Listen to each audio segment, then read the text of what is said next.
Olá e bem-vindo. Hoje a gente vai fazer uma análise profunda de um dos capítulos, assim, mais dramáticos e politicamente complexos dos textos bíblicos, que é o capítulo 18 do Evangelho de João. Isso aí. E para nos ajudar, a gente está com os comentários de duas bíblias de estudo excelentes, a Roma e a Nova Almeida atualizada, para a gente ir além daquela história que todo mundo já conhece. Exato. A nossa missão aqui é tentar desvendar um pouco essa teia de poder, sabe? A política, a religião, tudo que estava acontecendo por trás da prisão e do julgamento de Jesus. Sim. A gente vai focar naqueles detalhes que às vezes passam batido, né? As demonstrações de poder, as ironias jurídicas e, claro, os diálogos, que são quase batalhas. Exatamente, porque este capítulo não é só uma crônica de eventos. É uma narrativa teológica riquíssima, onde cada personagem, cada escolha tem um peso simbólico. É uma colisão de mundos. Totalmente. É o poder celestial contra o poder terreno batendo de frente, e a gente vai ver como essa colisão acontece em cada cena. Perfeito. Então vamos começar. A primeira cena, o Jardim do Getsêmani. Judas chega, mas ele não está sozinho. As fontes dizem que ele traz não só os guardas do templo, mas uma corte romana. Uma corte inteira? Isso é muita gente. O que essa operação de guerra toda significa? Olha, isso mostra o tamanho da ameaça que Jesus representava na cabeça das autoridades. Uma corte romana podia ter até 600 soldados. 600? Nossa!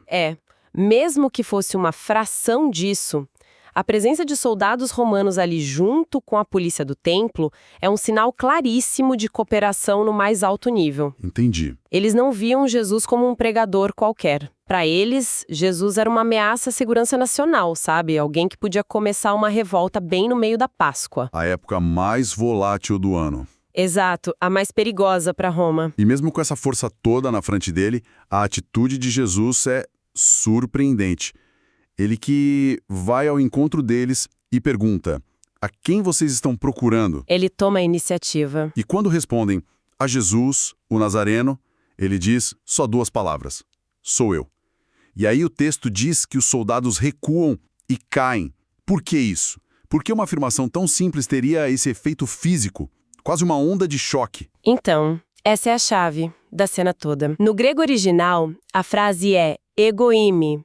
E isso não é só um sim, sou eu. Tem um peso maior. Um peso gigantesco. Para qualquer pessoa da época familiarizada com as escrituras hebraicas, essa frase ecoa a forma como Deus se apresenta no Antigo Testamento para Moisés. Na sarça ardente. Exato.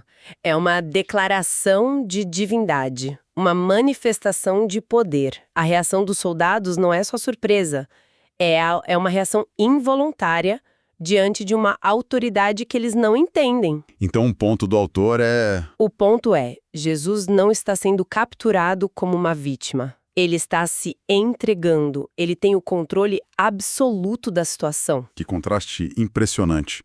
De um lado, esse poder calmo, absoluto de Jesus, e do outro... a reação de Simão Pedro. Totalmente humana. Impulsiva. Ele pega uma espada e ataca Malco, o servo do sumo sacerdote. É o contraste perfeito entre as duas lógicas, os dois reinos. Pedro opera na lógica do mundo, né?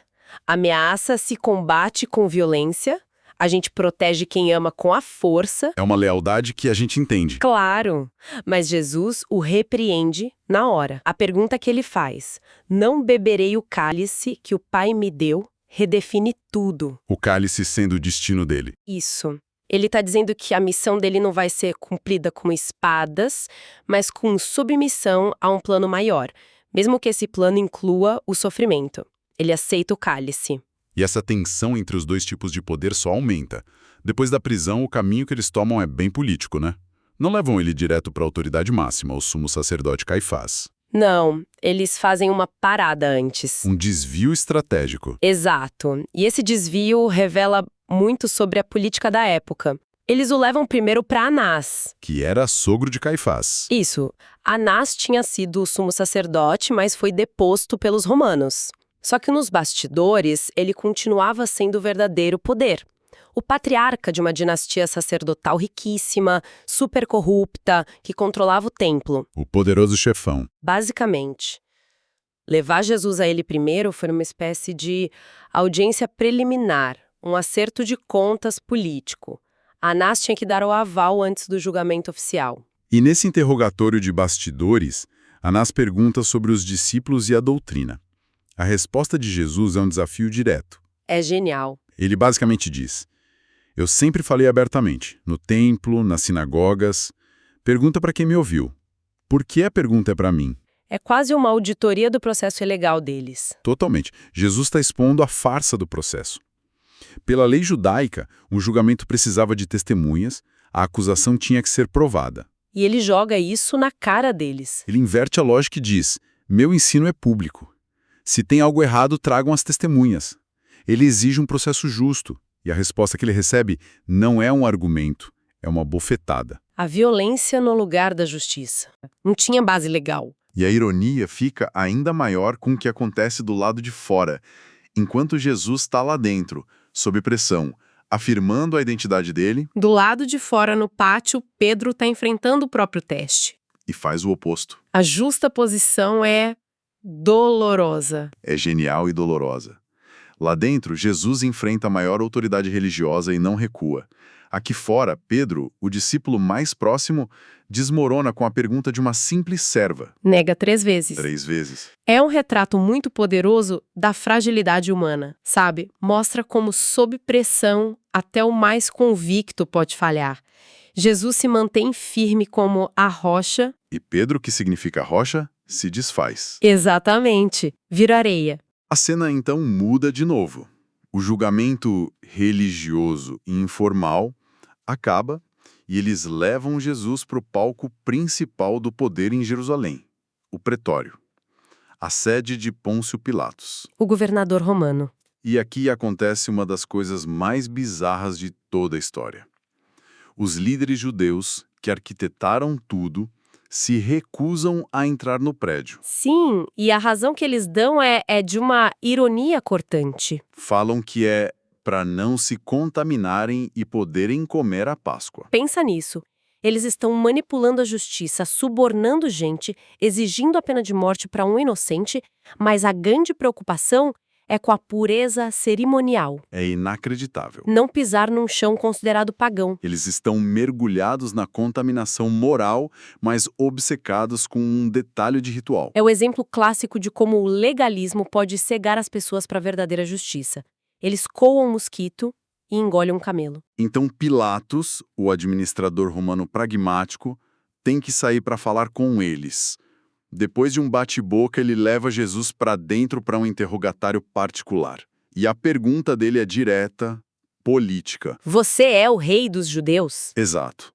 Uma pergunta de quem só entende de poder terreno. E a resposta de Jesus deve ter soado como se viesse de outro planeta para Pilatos. Ele diz: o meu reino não é deste mundo. O que não é uma negação de que ele é rei. Não, é uma redefinição completa do que é ser rei. Ele explica que se o reino dele fosse como o de Roma, seus seguidores estariam lutando com espadas. Usando a força? Mas o reino dele não é baseado em poder militar. É baseado em algo totalmente diferente. A verdade. E aí que Pilatos, totalmente perdido, faz a pergunta mais famosa e talvez cínica da história. Que é a verdade. É um momento incrível. É o clímax do diálogo. Pilatos, o cara cuja função é determinar a verdade dos fatos para aplicar a lei, tá cara a cara com a pessoa que se define como a verdade e ele não a reconhece. E o texto diz que ele pergunta e já vira as costas. Sem esperar a resposta. Porque, para um homem como ele, calejado pela política, a verdade provavelmente não é um absoluto. É só uma ferramenta que se molda para manter o poder e a ordem. Vendo que não tem base para condenação, Pilatos volta para a multidão e tenta uma saída política. Ele apela para um costume da Páscoa de soltar um prisioneiro e oferece uma escolha. Jesus, a quem ele chama sarcasticamente de o rei dos judeus, ou um homem chamado Barrabás. E essa escolha é muito mais profunda do que parece, né? Muito. O texto diz que Barrabás era um salteador. Mas a palavra grega usada ali, lestes, era frequentemente usada não para um ladrão comum, mas para um insurgente, um revolucionário. Espera aí. Então a escolha não era entre um mestre espiritual e um criminoso qualquer. De jeito nenhum. Era uma votação entre dois tipos de Messias. 2 tipos de Salvador. Exatamente. E fica ainda mais simbólico quando a gente olha o nome. Barrabás, em aramaico, significa filho do pai. Barabas. Nossa. Então, a multidão tem na frente dela uma escolha. O verdadeiro filho do pai, cujo reino é da verdade e do sacrifício, ou um filho do pai revolucionário que promete libertação pela espada, pela violência, pelo poder que eles conheciam. E a escolha deles é por Barrabás. É uma rejeição total do projeto de Jesus. Mas sabe, é fácil a gente julgar. Eles viviam sob uma opressão militar brutal. A solução de Barrabás era concreta, violenta. A de Jesus era um reino abstrato, da verdade. Sem dúvida. E essa é a grande tragédia humana que o capítulo expõe. Eles queriam um Messias que resolvesse os problemas políticos e sociais nos termos deles, com as ferramentas deste mundo. Jesus oferecia uma transformação muito mais profunda. Uma que começava no coração, mas que era mais difícil de enxergar. Eles escolheram a revolução que podiam ver, em vez da redenção que não conseguiam compreender. Ao final do capítulo, o cenário está montado. A gente viu a soberania de Jesus, que mesmo parecendo uma vítima, estava no controle o tempo todo. Vimos o choque entre o poder político-religioso, com suas regras, suas hipocrisias, E um poder espiritual que opera numa lógica completamente diferente. e tudo isso deságua nessa escolha do povo. Uma escolha que revela uma incompreensão total da missão de Jesus. Preferiram um Salvador que prometesse lutar contra os inimigos de fora. A um que os desafiava a lutar contra os inimigos de dentro. Preferiram a força, a verdade. E isso nos deixa com uma reflexão que é, na verdade, a pergunta de Pilato ecoando até hoje. A narrativa nos força a confrontar essa mesma questão. Que é a verdade? Sim. Este capítulo não é só história. É um espelho que nos obriga a pensar sobre a natureza do poder que a gente admira, da justiça que a gente busca e do reino que na prática escolhemos seguir. É uma questão muito atual. Muito. Diante das pressões e das complexidades do nosso tempo, como é que a gente distingue um reino baseado na força e na conveniência de um que é fundamentado na verdade, mesmo que o preço seja o sacrifício?